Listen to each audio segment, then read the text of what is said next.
ભરૂચના જાડેસર રોડ પર આવેલી રાધાકૃષ્ણ સોસાયટી ખાતે ફાઈબરની 25 ફૂટ ઊંચી શ્રીજીની ઇકો ફ્રેન્ડલી મૂર્તિની સ્થાપના ભક્તો દ્વારા કરવામાં આવી છે।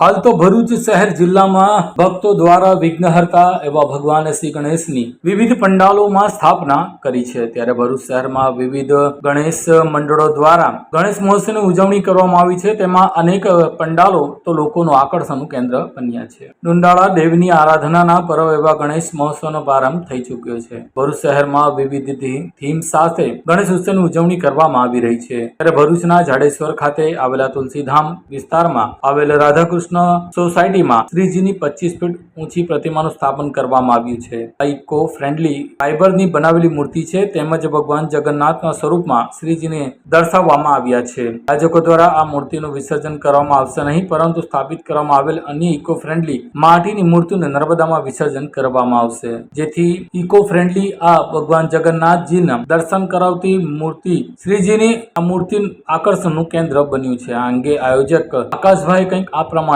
જણાવ્યું હતું। જય શ્રી ગણેશ। રાધાકૃષ્ણ યુવક મંડળ અમે છેલ્લા 38 વર્ષથી ગણેશ મહોત્સવ કરીએ છીએ અને દરેક થીમ પર અમારા અલગ અલગ કોન્સેપ્ટ અમારા હોય છે અને આ જ રીતે આ વર્ષે પણ અમારો જગન્નાથ થીમનો કોન્સેપ્ટ છે અને અમારી ફાઈબરની પ્રતિમા છે। અમે 7 થી 8 વર્ષથી અમે ઇકો ફ્રેન્ડલી પર અમારો કોન્સેપ્ટ હોય છે અને અમારી પ્રતિમાની હાઈટ છે 25 ફૂટ છે અને અમારો કોન્સેપ્ટ દર વખતે અલગ અલગ હોય છે। એ જ રીતે આ વખતે અમારો જગન્નાથ થીમ પર અમારો કોન્સેપ્ટ છે।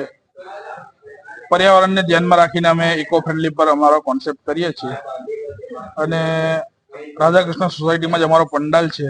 તો આપ સૌ ભાવિક ભક્તોને આમંત્રણ છે કે અમારી ગણેશજીની પ્રતિમાના દર્શન કરવા નિહાળો।